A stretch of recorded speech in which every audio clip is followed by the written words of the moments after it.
Om Namo Bhagavate Vasudevaya. Om Namo Bhagavate Vasudevaya.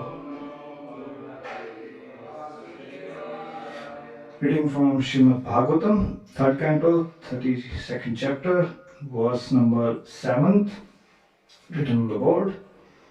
So let's recite. Surya Dwarena te yanti Purusham Vishwato Mukham Paravaresham Parikritam Ashyotpate Ananta Bhavanam Surya Dwarena te yanti Purusham Vishwato Mukham Paravaresham Prakritam Ashopatyanat Bhavan Surya Dwarena te yanti Purusham Vishwato Mukham Paravaresham Prakritam Ashyote Pati Antabhavanam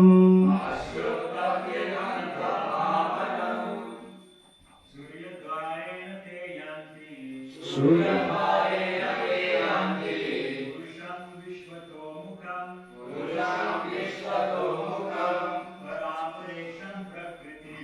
Paravaresham Prakritim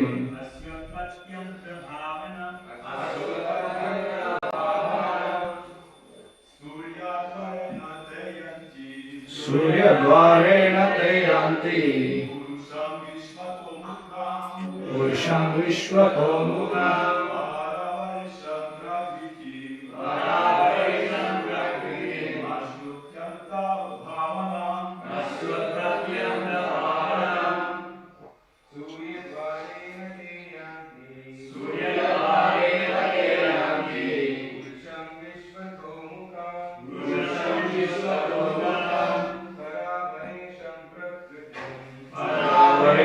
Prakritim Ashopatyanta Bhavana. Vaishnavis. Surya Dwarena te yanti Purusham Vishwato Mukham Paravaresham Prakritim Ashopatyanta Bhavanam. Word to word meaning. Surya Dwarena, through the path of illumination. Te, they. Yanti, approach. Purusham, the personality of Godhead. Vishwata Mukham, whose face is turned everywhere. Paravara Vishwam, the proprietor of the spiritual and material worlds. Prakritim, material cause. Asya, of the world. Utpatti, of manifestation. Anta, of dissolution. Bhavanam, the cause. Translation by His Divine Grace Abhijana Arvind Bhaktivedanta Swami Srila Prabhupada ki Jai. Through the path of illumination, such liberated person approach the complete personality of Godhead, who is the proprietor of the material world and the spiritual world as the supreme cause of their manifestation and dissolution. Purport. The word Surya Dwarina means by the illuminated path or through the sun planet. The illuminated path is devotional service. It is advised in the Vedas not to pass through the darkness but to pass through the sun planet. It is also recommended here by Traversing the illuminated path, one can be freed from the contamination of the material modes of nature. By the path, one can enter into the kingdom where the completely perfect personality of Godhead resides. The word Purusham Vishvato Mukham means the personality of Godhead, the supreme personality of Godhead, who is all perfect. The all living entities other than the supreme personality of Godhead are very small, although they may be big by our calculation. Everyone is infinitesimal, and therefore in the Vedas, Supreme Lord is called the Supreme Eternal amongst all eternals. He is the proprietor of all material and spiritual world and the supreme cause of manifestation. Material nature is the only ingredient because actually the manifestation is caused by his energy. Material energy is also his energy, just as the combination of father and mother is the cause of the childbirth. So the combination of the material energy and the class of the Supreme Personality of Godhead is the cause of the manifestation of the material world. The efficient cause therefore is not the matter, but the Lord Himself.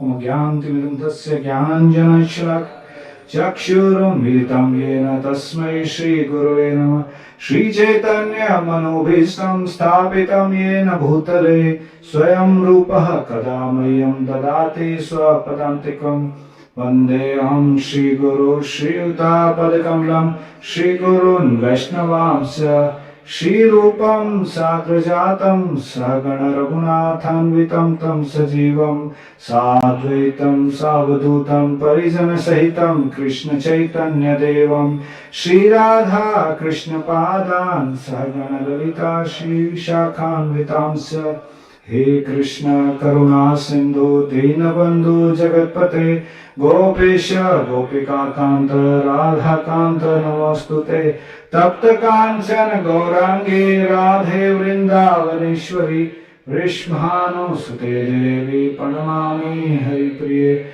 Vancha Kalpatarubhasya Kripa Sindhu Edevacha Patitanam Bhavnebhyo Vaishnavebhyo Namo Namah Jai Shri Krishna Chaitanya Prabhu Nityananda Shri Advaita Gadadhar Shivasadi Gaur Bhakta Krishna Hare Krishna Krishna Krishna Hare Hare Hare Rama Rama Rama Hare Hare Namo Vishnu Padaya Krishna Pristhaya Bhutale Shrimate Bhaktivedanta Swaminiti Namine Namaste Saraswate Deve Gauravani Pracharine Nirvishesha Shunyavadi Pashyatadeshatarine Shubhopatki.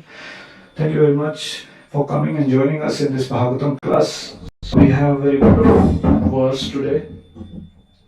So let's see what we can derive from this wonderful verse. So in Srimad Bhagavatam, the third canto, I'm audible? Okay. And how much time we have, by the way? Means generally what we practice here by 8:45 means we started at 7:45, so generally it's supposed to end by 8:45. So generally I keep my Bhagavatam classes very interactive, and maybe I will ask you a few questions in between, and if Krishna willing, generally I play games as well. So maybe this can be the first time for you people, but yes, if you have notebooks, so let's use your notebooks the best way we can. And you will find it very exciting as well. So Srimad Bhagavatam basically explains here about the characteristics, or you can say the features of the transcendentalist. So maybe we have heard this word hundred of times, maybe understood as well, but not realized till now.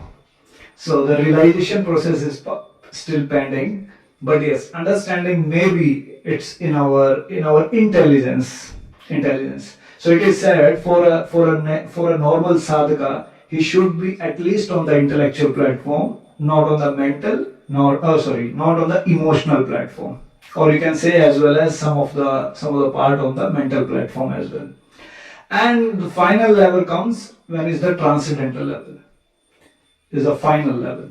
So at least the devotee should be on the intellectual platform, or you can say philosophical platform. So here in this purport there are multiple things are described. So let me ask you this question. This verse resembles with one of the verses in Bhagavad Gita. This is similar to two verses which we generally come across in our daily reading of Bhagavatam, Bhagavad Gita. There are two verses are combined together in this same translation. Would you like someone like to answer about the last line where it is said, who is the proprietor of the material and spiritual world? Where it is said in Bhagavad Gita? Bhaktaram Yagutapsham, this is one reference. Yes, true. Yeah, 10.8. Aham Sarvasya Parvo. There are two basically. There are two strong statements in Bhagavad Gita where if someone asks you, okay, where Krishna said that he is the creator, Krishna says directly in the 10.8, Aham Sarvasya Prabhu, that from me everything comes, even the material world and the spiritual world. So the material world also comes from the Krishna. Now, one can ask that, Prabhu, this material world is Maya, so should we look at this world as a Maya or spiritual world? So Prabhupada explained in one of his purport lectures that it depends on the eyes of one devotee how he sees the material world as well. Everything is spiritual or anything can be material depending on the vision of that devotee. How do we see this? Even just like Prabhupada generally gives this example, microphone. This microphone can be used, to play passionate music and to excite the different levels of desires in someone else. But the same microphone can be used for delivering classes, for Sankirtan, for Madhya. So how do you see this? It depends on your consciousness. It depends on consciousness. So similarly, how do you see material world? How do you see material world? How do you see spiritual world? For a sadhaka, anything can be material, anything can be spiritual. Even yes, we can say, okay, right now we are out of dham, but is it dham or not dham? That's why Prabhupada used to say, these are my Vaikunthas, these are my spiritual embassies. The temples which are present in the material world, they are spiritual embassy. Because the whole environment which is happening here is the same which is happening in the spiritual world. Everyone is going down to a Supreme Personality Godhead. Yes, they will be playing as well. But the point of understanding is, yes, there is a service mode. How do we see the things? How do we see any maybe dead matter or living entity? How do we see Prabhus? How do we see Matajis? We see that they are the servant of the Lord. They are the assistant of the Lord. That's how one's, the spectacles, if you put it rightly, then you can see the right world. But if you don't have the spectacles, then you will see the things blurry. And you will find that, okay, they are maybe for myself, for my enjoyment. That whole you can say, whole problem starts. So Bhagavad Gita mentions in 10.8 and many other verses where Krishna clearly declares, yes, I am the source of material and spiritual world. But this understanding is more of a Aishwarya Bhav, not of a Madhurya Bhav. When we say Krishna is God, it's a more of a Aishwarya Bhav statement. When you say Krishna is friend or Krishna is my beloved, it is more of a Madhurya Bhav. For preaching purposes, we say that and we prove to the world sometimes that Krishna is Supreme Personality of Godhead for the outsiders. But when it comes for the insider, then Krishna may or may not be God. Very heavy statement, but yes, it works like this. And that is explained by Srila Prabhupada himself in Chaitanya Charitamrita purports and many other places. And even the other acharyas explain in the same flavor that we as a Gaudiya Vaishnava, we become something else apart from keeping Krishna as a Supreme Personality of Godhead. He is more than that actually. That is one aspect of Krishna. That yes, he is a Supreme Lord. So initially people are atheists, they don't believe in God. Then comes to the level of that yes, they start believing at least in God. And then when you live with that person, then you realize, no, he's not a God. He's more than that actually. He's more than that. And the whole process what we are doing from morning to evening is to find that relationship with the Supreme Personality of Godhead, Krishna. Everything what we do, whether we dance, whether we sing, whether we chant His name, whether we worship, the whole process is meant to drive and to find out the hidden, just as Prabhupada used to say, dormant Krishna consciousness. Yes, we have consciousness which will be filled with Krishna, but it is in dormant state. It is in sleeping state right now. But yes, one day it will come, definitely, the consciousness, it will be filled with the pastime, name, Nama, Rupa, Guna, Leela. They will be filled with the name, pastime and all these things of Radha Krishna one day. So that's what this purport explain about the transcendental. So these are the 3-4 verses in this chapter only which talks about the transcendental. Apart from this, you will hear about the entanglement in the fruitive activities. That what are the action or the activities of a person who is just engaged materially. So or you can say we will hear more of a what's happening outside the world or what's happening outside this temple. So maybe Bhagavatam will speak about them. And amazingly, at the end of this chapter, Srimad Bhagavatam says, don't speak this about the transcendental and the activities of a materialistic to the envious person. Similar type of context happen in the Bhagavad Gita as well, when Krishna says that don't speak this information to envious people or those people who are not austere. But the correct understanding behind it is this: don't speak about the internal thing which I was mentioning, that Krishna is not God. He is more than that. You have to find a relationship with him. So that Madhurya Gyan or the intimacy of the spiritual things, that should not be declared to the normal people who are just coming, in the spirituality, or they are just trying to understand. But what you can talk to them, you can talk about the Karma Yoga, definitely. You can talk about the soul concept. You can talk about the karma theory, destiny, mind. All these things can be mentioned in the beginning, but gradually when one comes closer, then he becomes eligible to take up the next level of education. So that's how this verse basically works. And there's one more statement, is the supreme cause of their manifestation and dissolution. Where does it come in our Shastras? This same kind of statement. Is the supreme cause of their manifestation and the cause and the dissolution. Yeah, Brahma Samhita says, our Ishvara Parama Krishna Satchidananda Vigraha Anadiradi Karan Sarva Karan Karanam. I was in India. I belong to my tradition, my family tradition, normal family tradition. They come from Sikhism family. Maybe you have heard the people, maybe you have seen the people with a turban, with a long beard. In West, they got confused whether they are Muslim or Sikh. So once upon a time, they have riots against it, and people start killing Sikh people. So that time there was a lot of issues in India. 1984 was the one of the dead part, I would say, riots. That time Indira Gandhi was the Prime Minister was killed. So when I was a child, I used to go to gurdwaras. They call Gurdwaras. So I used to see that how the culture of Guru Seva. These are the two very prominent things which I found even in the Vaishnava culture, very prominent and very sweet, I would say, and they help, yes, in very very perfect way to grow in Krishna consciousness. What was that? First one is Vaishnava Seva.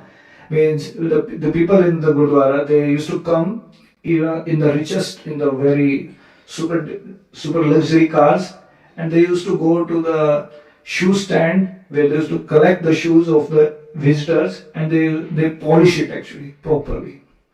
In Delhi, His Holiness Gopal Krishna Samara said that we should learn this thing from them. That how their service attitude, even they are the most richest person in the country, but they come to the temple and go to the shoe stall and they collect the shoes and they polish. Literally they polish actually. It's not just I'm saying it, it's just the way to do it. Other thing is very, very learning from them, which I continue till even Guru Seva. Well, Vaishnava Seva is there, but Guru Nishtha.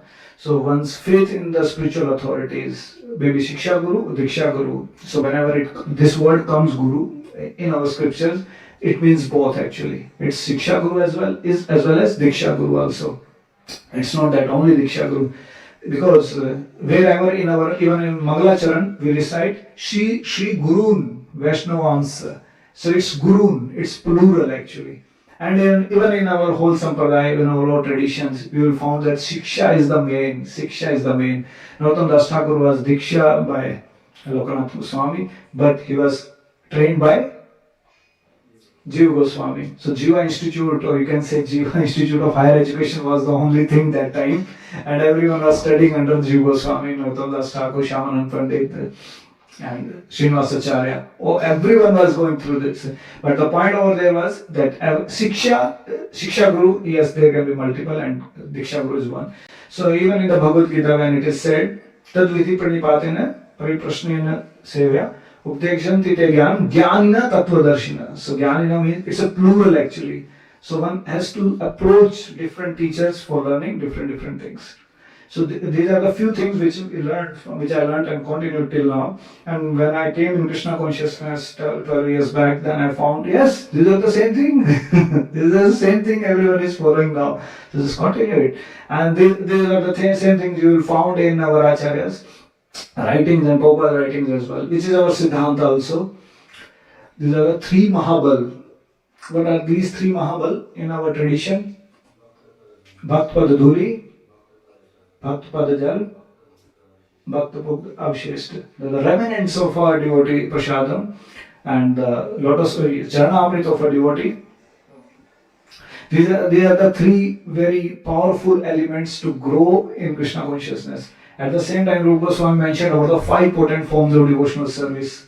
If you combine these three and five potent forms of devotional service, then it's very easy to come to the level of transcendence. What are those five forms of five potent forms of devotional service which are very common, we generally do every day maybe? First, maybe anything, it's not a serial order, but yes, there is a connection between all of five then. First one maybe, yes? So, Naam Sankirtan, yes. Sadhu Sangha Association, chanting is Bhagavad Seva, Srimad Bhagavatam, TT worship, Dhamvas, Mathuravas, yes. But all these things are actually, which one is the center, is the Harinam Sankirtan. And when you do the Harinam Sankirtan in the association of devotees, at the end of Bhagavatam and the starting of Bhagavatam, that's why we do Kirtan. Everything in the Dham, we go for the Nam Ruchi. The purpose of visiting Dham is to develop a taste in the Nam actually. The purpose of the reading Bhagavatam, by the end of the Bhagavatam, one is supposed to generate taste in the holy name, not the taste in the academic knowledge that I memorized so many verses. No, this was not the purpose. Purpose was by experiencing, by going through every aspect of Krishna consciousness, is that one generates the taste in the holy name. That is the essence, that is the final thing. If we are not coming at that point, we may be on the way, but still one should understand that I have to go, I have to still go on that path.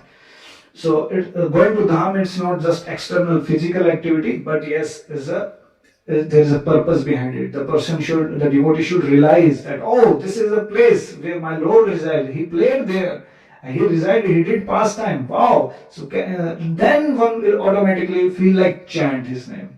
Then it's very easy then to chant. Why a spiritual master takes a disciple to the yatra to develop the taste in the. It's not that they are having a fun or having a picnic or having out. No, that's external. But internal thing behind every aspect, whether that's what I repeat, I think now second time.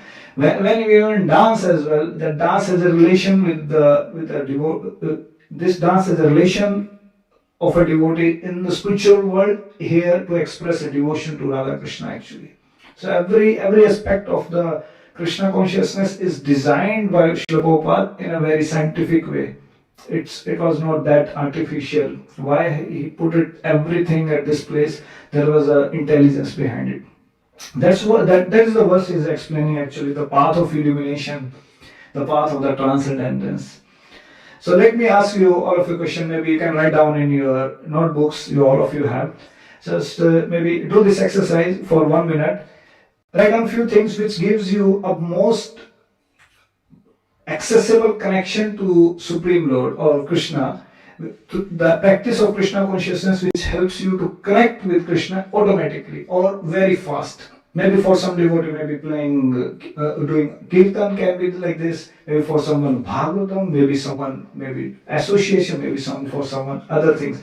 So just write down few things which you have experienced in your daily life or till this point of your Krishna consciousness, through which you have understood, yes, Prabhu, these are the 3, 4, 5 things topmost which I found. Yes, they just consume my consciousness properly in Krishna. Just take a few seconds and write it down.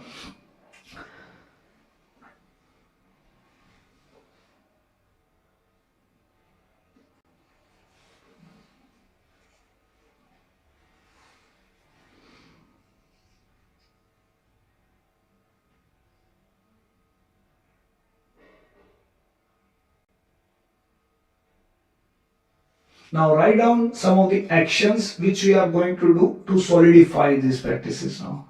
What are the things which we will do intentionally? Karthik is starting, by the way.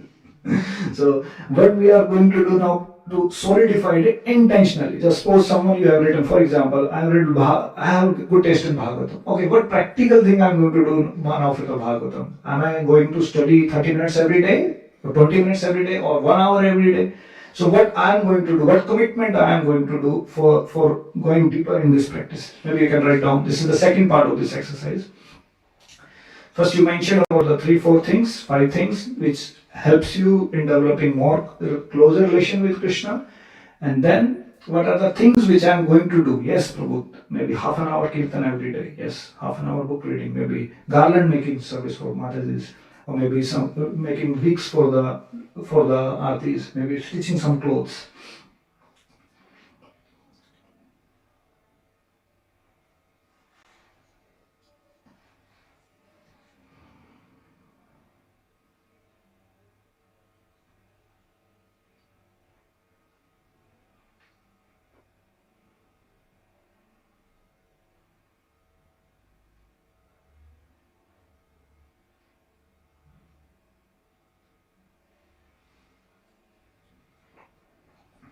Thank you. Thank you. I hope you did it. And it's up to you only. Now I'm not going to ask, okay, what was that and what you did. No, it's a personal exercise. It's a personal investment in our consciousness, what we are going to do. And this type of exercise, if you do on your normal days, and that will help you a lot. Another philosophical point which is mentioned over here in this verse is that material nature is the only ingredients, because actually the manifestation is caused by his energy. And basically Prabhupada compares how this world came, basically, how this material world came. And it connects to the whole chapter of Vedic cosmology or Vedic creation. And every one of us maybe have gone through this in the third canto itself, because every chapter of Bhagavatam will speak about creation. The 10 topics of Bhagavatam, they will come in every canto, but in different proportion. So third canto basically, yes, plays very vital role. And the second canto, maybe we have gone through the second canto, fifth canto. These are the cantos which describe about the Vedic cosmology very differently. Someone can ask why Bhagavatam is describing about Vedic cosmology. Parikshit Maharaj is going to die, and he should hear directly about the 10th canto. Why Parikshit Sukadeva Goswami is complex, making it complex about describing so many, the mango is the size of elephant, and the rivers are flowing like this, and so elephants are maintaining the gravity and the direction. Means if you read in the fifth canto, your mind will become bewildered. That's why Prabhupada said that maximum devotee will leave after reading second or fifth canto. Because the second canto and fifth canto, they are very technical. One will feel, okay, where is Mahatattva? Where is Prakriti? Where is the 3 modes? Glass? Which glass? Means it's like another Darwin theory some of the time. The Darwin theory says something, the Bhagavatam is also saying something, but there is a logic behind it. But there is a reason why Parikshit Maharaj was mentioned, why Parikshit Maharaj was educated in this knowledge. The reason was that it was to give him information. The Supreme Lord, after him you are running, so how big that person is actually, what is his energies. To describe that energy, he need to describe his activities. So when he described this cosmology, the essence of cosmology was that, oh, the Supreme Lord, my Supreme Lord is so powerful actually, so transcendental, that the whole creation where I am just sitting is also created by my Supreme Lord. So the point over there was this. That's why Bhagavatam again and again, the 10 topics, Sarga and Visarga. The first 2 topics, Sarga means the original elements which are given by the Supreme Lord. Visarga means, and then Brahmaji played with these elements and then created the whole universe. Simple example can be given, just what Prabhupada gave, that just like this temple was constructed once upon a time. I heard that devotee will reconstruct it also. So what happened initially? That initially there were just some ingredients and some engineer came and civil engineer came and the workers came, they built it. So similarly, these are the 8 elements which was given to Lord Brahma by Krishna. Bhumirapano vayu khammana buddhirucha ankariti me bina prakriti ashtuda. These were the 8 material elements which was given to Lord Brahma. Then Lord Brahma, Prabhupada said, he is the first engineer. So he came and he saw the project and he found the ingredient and then he created the whole downside 14-story building. And in one of the story building we are roaming here and there. So that's called Visarga, the second generation, the secondary creation. But here mentioned about the glance as well. So whenever Mahavishnu glances over the Prakriti, that time the Jiva and the Kal Shakti, they got transferred to the material world actually. The Jiva comes through the Mahavishnu. And because Lord Vishnu does not directly associate with the material energy, that's why Mahavishnu expand himself into Lord Shiva actually. So the glass is actually the Lord Shiva, one glass, another glass is the Kala Shakti and Jiva actually. And they both combine and the force on the and they unite actually. That was the original mechanism to produce the world. And that the same mechanism is happening in this world also. That's how the children, the people are got produced by the union of the male and female. And that's what Prabhupada mentioned is the cause of the childbirth. The material energy is also energy, just as the combination of mother and father. Because everything is coming from the transcendence, from the spiritual world. So if you just think in your mind, there is a material world, there is a Brahma Jyoti, and then there is a Vaikuntha, then there is a spiritual Golak Vrindavan. That's why it is said this material world is 1/4. Why it is said 1/4? Because it is divided in this fourth part. First one is Golok Vrindavan, then Vaikuntha, then Brahma Jyoti, then material world. So these are the four categories actually. It's not about the size, it's not about the energy, it's about the level of realization. So Srimad Bhagavatam, whenever Prabhupada said, this is explained by Bhaktivinoda Thakur in Jaya Dharma that how it is called 1/4. So the material world is the reflection of the spiritual world at the same time. So and in the spiritual world, the first point what the Jiva will interact is Brahma Jyoti, is the Brahma Jyoti. So the reflection will be like this, the highest of this world will be the starting point of the spiritual world. Can you connect it? Just like suppose I have this maybe just take it, just understand like this.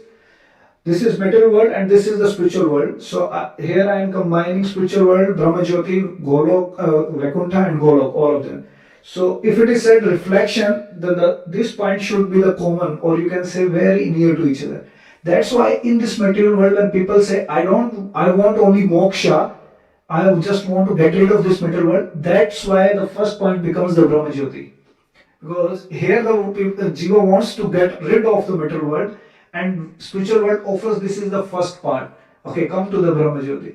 But in the same material world, the last thing which is said about the attraction, and that becomes the highest in the spiritual world of the Radha Krishna actually.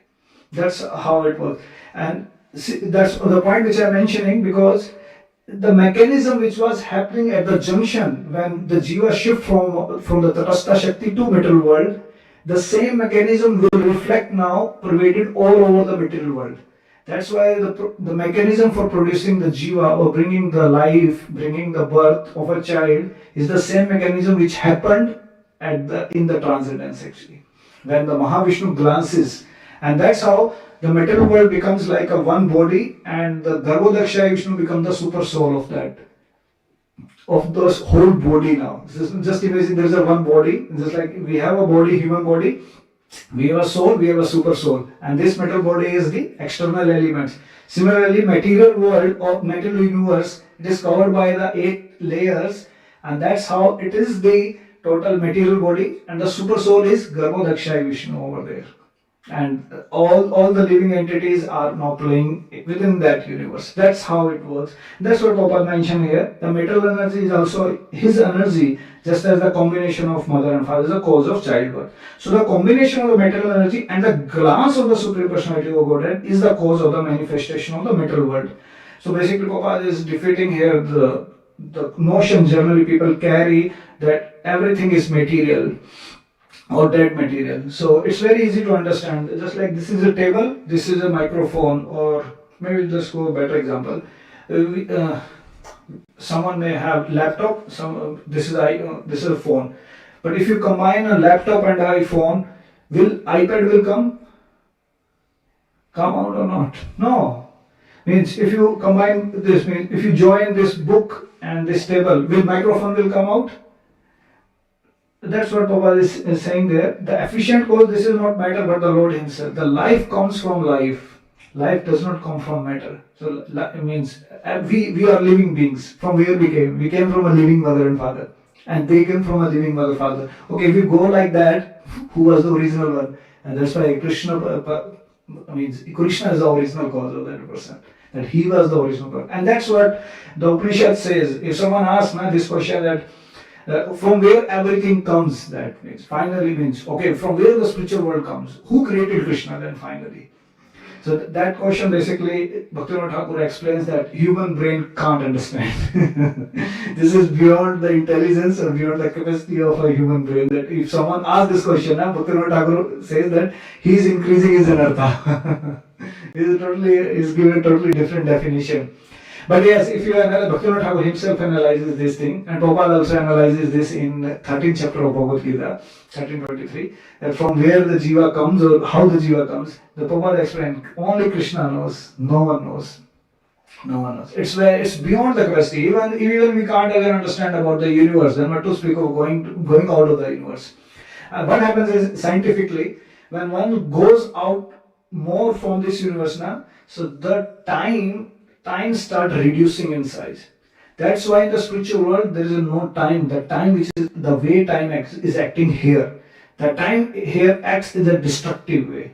If you keep an apple here, the apple will start deteriorating within 5 days, 6 days. Or if it is a winter season then or cold season, then maybe 10 days. But definitely it will start deteriorating. Similarly, our body is also deteriorating.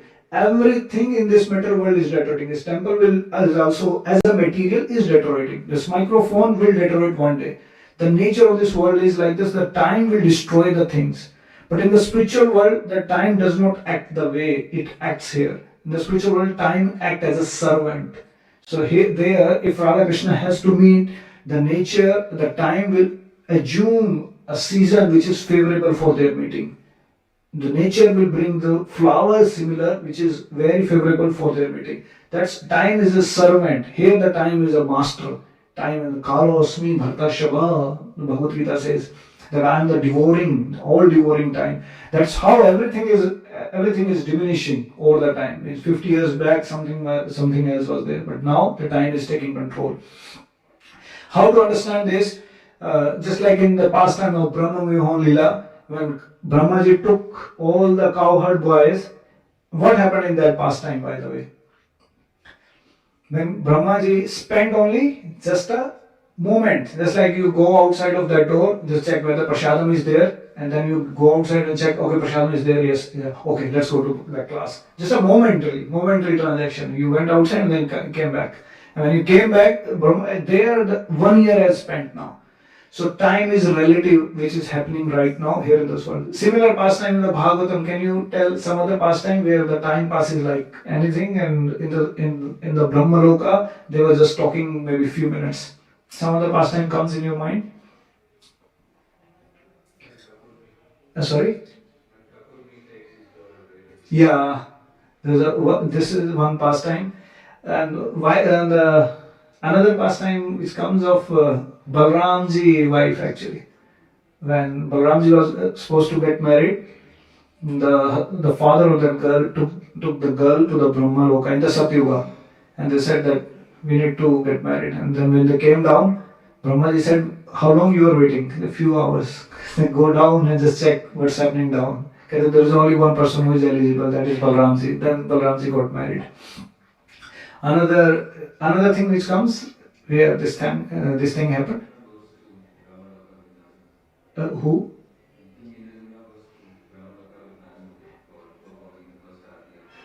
Of Jagannath. Yeah, Jagannath temple. That is also there. Jagannath temple. What happened to Raslila? Yeah, basically whenever Krishna is there, then there is no limit of time and space. Similarly, some people ask how Bhagavad Gita was spoken by in 45 minutes and what people were watching them.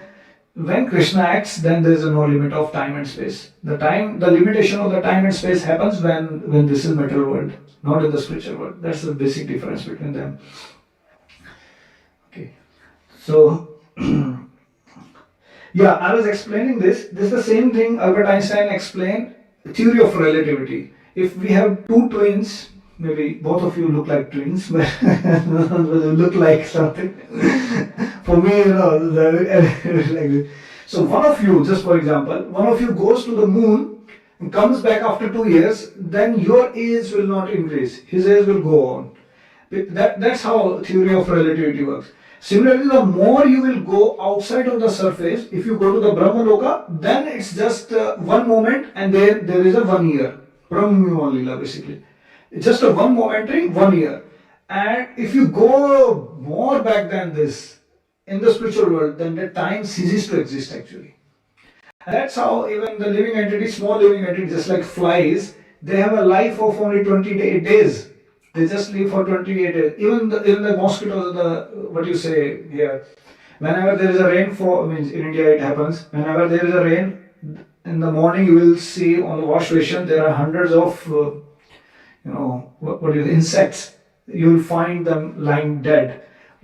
And in the whole night, they were born in the night, they got married in the night, they got children in the night, and they died in the night.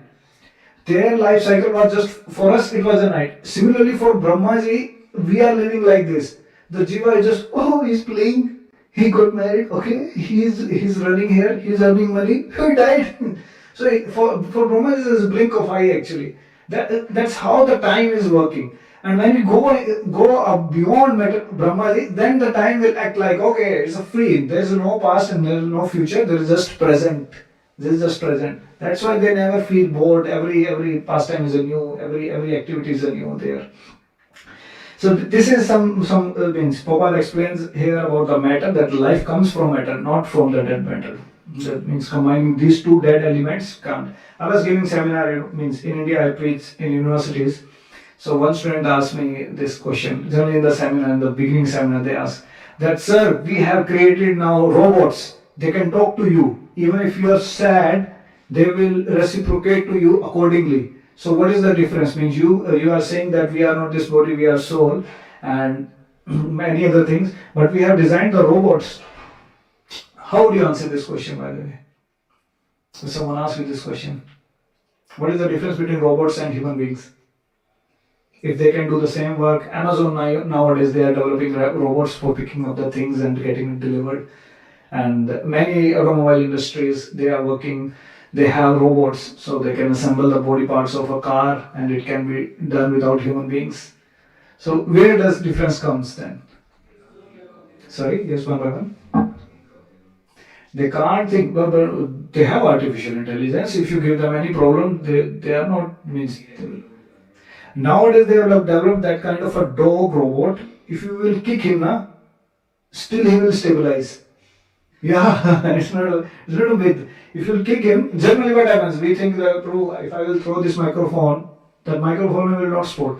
But they have designed the dog robot like this. If you will kick him, that the robot will definitely adjust himself and will come back. They have intelligence. You can't say that they have intelligence. They have AI nowadays. Artificial intelligence. Yes, Madhavi? Yeah, but what will we do with the soul then? Whatever is required by the soul, it's there. Intelligence is required. We have inserted the intelligence. Nowadays, yes, it's true. But they have put that kind of emotion as well. If you will cry, they will speak in that way, the way human gives emotional support. That's there. I agree with this point. Even, yes, robots can't shed tears. Simple. Means, yeah, they can speak, but they can't shed tears. That's a good argument. That's a good argument that they don't have emotions. Just like a laptop, if your result comes out, you got failed in the exam. The laptop will just display the result that you got failed. But if the same result will be announced by one of your friends, the friend will not announce in the same way. The friend face will be different from the robot face or the laptop face. So there is an emotion basically. The emotion is coming through the soul. Another thing which we can answer every time is, robot can't produce children. They can't produce life actually. The origin of the life comes through the through the presence of the soul. That's what this is the line. The life comes from life actually. Yeah, they can create the robot, but it's the same thing. They will not have the consciousness into this. It's not that means perpetually they can do it. Still, interference of a human being is still required. Which is that verse in Bhagavad Gita which says this point that human interference is still required to create another third robot. अप्रयमितस्तु अन्यायम भिन्न प्रकृति अष्टता जीव भाव महाभाव ये येदम धार्यते जगत 7.4 and 7.5 they are the very good two verses to dealing with this type of question that yes without the human interference we can't manipulate the matter can only be manipulated by the human beings just like this table it doesn't come on its own. The wood was present in the tree was cut down, then the tree went to the industry, it was finished, it was given a proper shape, it was assembled by a human being finally. And even if we say all these things just like we have automatic car nowadays, but who designed the automatic brain into that? That was by the human brain. That was human brain. I was working in Germany before coming to the ashram. So we used to design and calibrate the engines like this. That we used to do the whole programming and we used to just insert it. The program will turn on the light, turn on the engine, run the engine on a different speed and after calibration of 24 hours, automatically engine will put off, shut down, light will off, the door will be opened. That's how, but whole means if someone enters into the room, he will see how everything is working. How this engine is running, how lights are working, how temperature, pressure, conditions are maintained. For a new person who has just landed over there, if he has no information about the supreme controller, the person who has controlled it, he will understood that it is by chance or it is by the automatic. But when one understands that no, there is an engineer behind it. Someone designed the program, that's why all these things are working. Similarly, when we see in this material world, when we see, seasons are going on, rain are coming, sun is rising at that time, one may conclude it's by chance. But no, it's not by chance. There is someone who has programmed it and that power is Supreme Lord Krishna actually.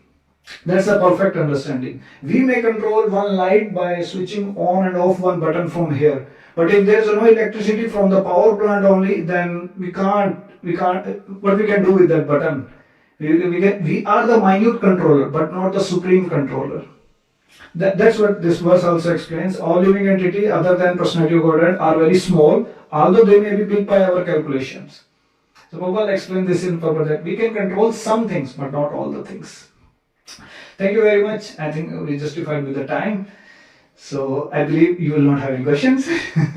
So I think that's the time. Srimad Bhagavatam ki jai. Srila Prabhupada ki jai. I go Rupanuga. Thank you very much for being here. Hari Bol.